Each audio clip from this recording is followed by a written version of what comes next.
Hi, everyone. I'm Christine Tulley, President and Executive Writing Coach at Defend, Publish, and Lead. And welcome to episode 132, Preemptive Fall Planning for Academic Parents. I got the idea from this episode today when I was staying at home with a new puppy and trying to put all the events for the fall into my calendar. And one of the things that I discovered was that there are many days that I have conflicts all over the place already. And at the time this episode is being recorded, it's just July. So I want to share a quick screenshot of how I'm going to try to make things a little bit less crazy. We'll see how this goes. Um, I already am using Microsoft Outlook because that's what we use at work. And I am also already using categories to just sort of get a grip on what's something I'm working on for our company. What am I doing for my university position? What am I doing with my kids? What am I doing with, just my own scholarship time or writing time? When are bills due? When are some other things happening? So I'm just starting to put this together. And I realized one of the things as I was doing this today that I think might be helpful to share. At the time that I'm recording this episode, it is right after the 4th of July. So it's the end of the 4th of July week in 2023. And we're starting to get events for the fall for school activities for my children, but also for events at the university. So I think I start on August 12th or August 14th, something like that. And so I realized today that I'm only about a month away until it's time for the university to start for me. Fortunately, I have two school age children and they don't go back until the Tuesday after Labor Day. But even so, I need to start putting these dates on the calendar. So that's one thing I realized. The other thing I realized is that a lot of appointments, medical appointments and things like that for families happen in the summer. So for example, if we have the dentist and we go twice a year, some of those appointments are landing in the summer and we're scheduling the ones for the fall at that visit. I realized here that every time I went to a doctor's appointment, I just took whatever the next available day was. And then when I looked at my schedule for the fall, I ended up having medical appointments all over the place where I probably could have stacked a couple of them on one day. And certainly this is something that I think is really important. I know we talked in a podcast episode about having an admin day, and that's inspired by Organized 365 and Lisa Woodruff, who's recently been doing some contacts with Defend, Publish, and Lead. And you'll see more content from her in the future, including an episode where I interview her to ask her about some logistical back to school stuff. But I will link to that episode in the show notes. But I think one of the things I think it's easy to forget in the middle of the summer is that there are things that we could be doing right now to be very preemptively planning for fall that we don't make something crazy that doesn't have to be crazy. So for example, one thing I discovered, which I don't want to get in there because I'm afraid I'm going to mess something up, but one thing that I've discovered is that I had separately medical appointments in the same October week for the eye doctor, the dentist, and the dermatologist. None of them were on the same day and they were all over the place. So, what practically that would mean for me, if we turn it back to scholarship, which is what I like to focus on in these episodes, is that I really only had 2 decent days that I could get some writing finished because in all three of those cases, my appointments were scheduled during my writing time. So here would be maybe my first set of recommendations to think through as you do some preemptive fall planning. One would be to look at of course, the blocks that can't be moved. Lots of people say this. So when are you teaching? When is your hard stop to pick up your kids from daycare? If you have some other obligations, let's say I play tennis. I try to play tennis once a week, those kinds of things. What are some things that cannot be moved?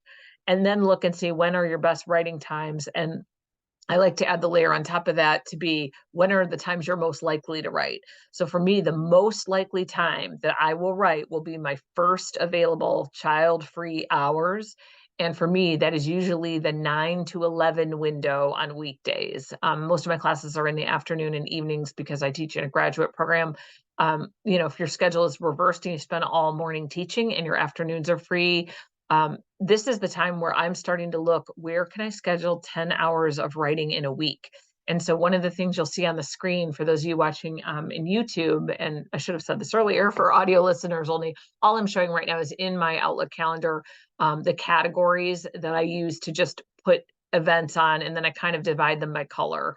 So for example, everything that's an obligation for me at the university at UF is in orange. Things that I have to do with my kids are pink.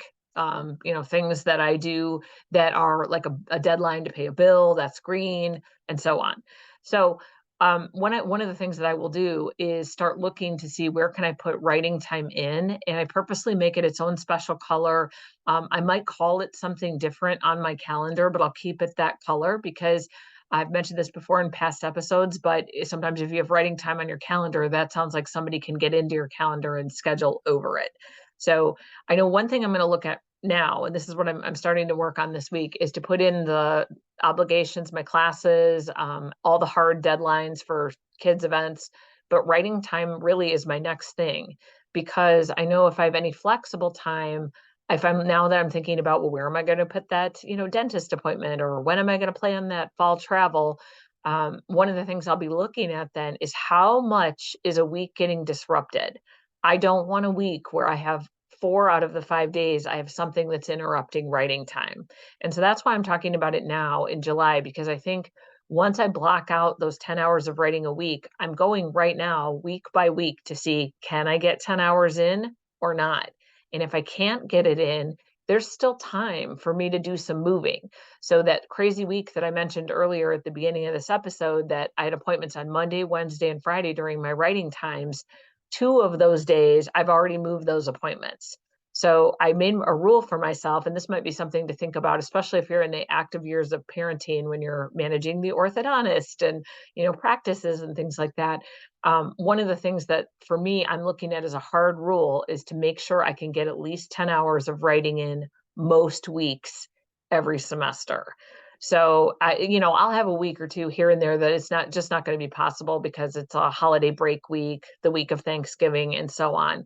But I want to make sure that I'm blocking out for 10 because we all know that there'll be unexpected things, for example, a sick child, I'm sick, I need to cover a class for a colleague, whatever the thing is, I might only really get 8. So if we're working on a 10-hour week and maybe one week you only have 6 and you say, I could get by with 6, you might not really have 6 by the time that week rolls around.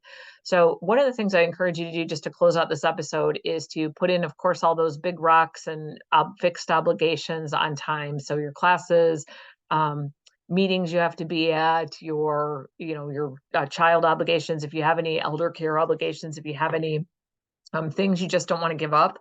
So for example, I work out with a personal trainer. Right now, her time's kind of flexible, but in the event it isn't, I might put it in a time and then I don't let anything get scheduled over it. So I'm putting all those in, but the very next thing I'm looking at is trying to schedule in 10 hours of writing between August, I guess this would be the 12th, or August 14th, and at least November, if not the middle of December. So I want to make sure that I'm scheduling and writing before I put in a dentist appointment or anything like that. Because once I start looking and I say, oh, well, I'm pretty open on October 17th, that's one of the reasons why I have so many appointments scattered all over the place, because I didn't look at where logistically would be best to stack them. So I encourage you, if you have nothing else happening this week, I mean, hopefully you're doing some writing, but in the event it's a 4th of July week when I'm recording this, maybe you're still having a little holiday travel time or some slower weeks around July. Maybe look in there and just see, what can I do for fall to kind of help myself out, that I don't have a week where I've got something extra every single day, or on a day where I already have it stacked with kids' activities in the evening, I'm not trying to write at 4 o'clock because I'm just going to be running the whole rest of the night. So take a look. I think it's a really good opportunity to look at how you're using your calendar. Are you labeling things consistently? Would color coding help? Do you want to label some things private? For university things, I generally don't make them private, but for things like, something with my children, or, a doctor's appointment or something like that, I usually do make them private. I just think sometimes this is helpful. The other thing that I have not done, and this is for those of you on YouTube, this might be helpful. I, in general, have not been really great about setting reminders 15 minutes before a meeting. But I think I'm going to probably take advantage of that. I might even set the one for 30 minutes before, just so I do a little bit better job reminding myself, for example, before I start writing that, hey, it's 30 minutes before your writing time. Maybe you want to go get that cup of coffee. You want to start moving over to the library or wherever I'm working at that time. So hopefully this episode was helpful to just kind of see how I'm thinking through some of these calendar things and being a little bit preemptive about scheduling. And I hope these suggestions help. If you've got any other ones to share, put them out on Twitter or LinkedIn with us, and we'd be happy to see that. I know we've got a lot of academic parents that listen to these episodes, and I think we'd all be grateful for lots of suggestions. Happy writing.